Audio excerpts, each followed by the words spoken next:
Yes, ready. Newspaper 100 watts per minute start. Sri Lanka की दो गलत नीतियों ने देश के 2.25 करोड़ लोगों को भुखमरी जैसे संकट में झोंक दिया है।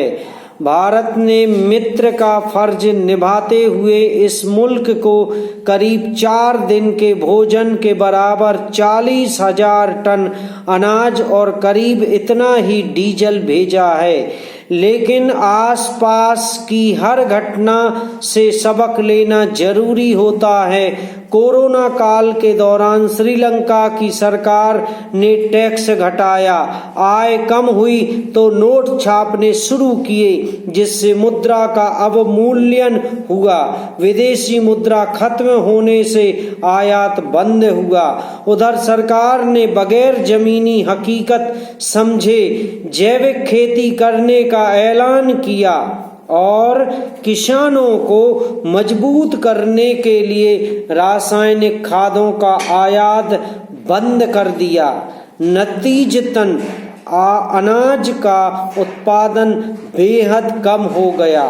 पूरी दुनिया में अभी जैविक खेती प्रायोगिक स्तर पर ही चल रही है और इसे कोई भी देश पूरी तरह अंगीकार करने की गलती नहीं कर रहा है।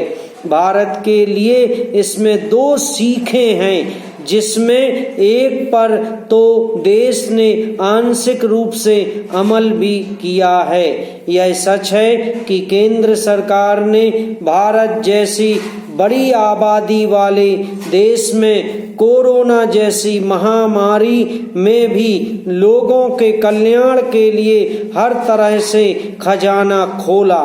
फ्री राशन, फ्री टीके, गरीबों किसानों के लिए भांति भांति की नकदी की मदद। लेकिन क्या इस राजस्व घाटे को जारी रखने से जरूरी विकास योजनाएं प्रभावित नहीं होंगी? देश के नौकरशाहों ने भी यही सवाल उठाया है। सरकार ने रक्षा, मनरेगा और अन्य जरूरी मदों का खर्च घटा दिया है।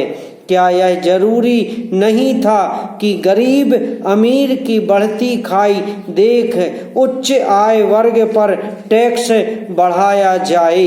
जीरो बजट को तब तक शुरू न किया जाए जब तक व्यापक और वैज्ञानिक स्तर पर इसकी पुष्टि न हो जाए। पैरा जब पहल कोविड-19 वायरस का पता चला था तो चीन ने पूरे वुहान शहर में सख्त लॉकडाउन लगा दिया था। जब दूसरे देशों में कोरोना के केस बढ़ना शुरू हुए तो वे भी चीन की तर्ज पर अपनी आबादी पर प्रतिबंध लगाने लगे। ये अलग अलग प्रकार के थे। एक तरफ चीनी मॉडल के अत्यंत कठोर प्रतिबंध थे तो दूसरी तरफ ताइवान, दक्षिण कोरिया, वियतनाम, न्यूजीलैंड, ऑस्ट्रेलिया जैसे देश थे जिन्होंने टेस्टिंग, आइसोलेशन पर जोर देते हुए आंशिक प्रतिबंध लगाए।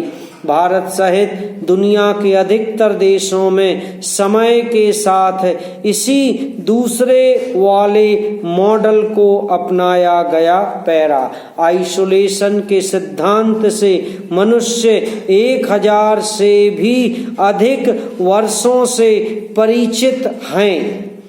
यह कि अगर कोई व्यक्ति संक्रमित पाया जाता है तो उसे सबसे अलग कर दो ताकि दूसरे उसके संपर्क में आकर बीमार ना पड़ें। लेकिन कोविड-19 से पहले कभी भी ऐसा नहीं हुआ था कि पूरे के पूरे देशों में तालाबंदी कर दी गई हो। वर्ष 2020 में कुछ देशों ने जीरो कोविड की नीति अपनाई। समाप्त।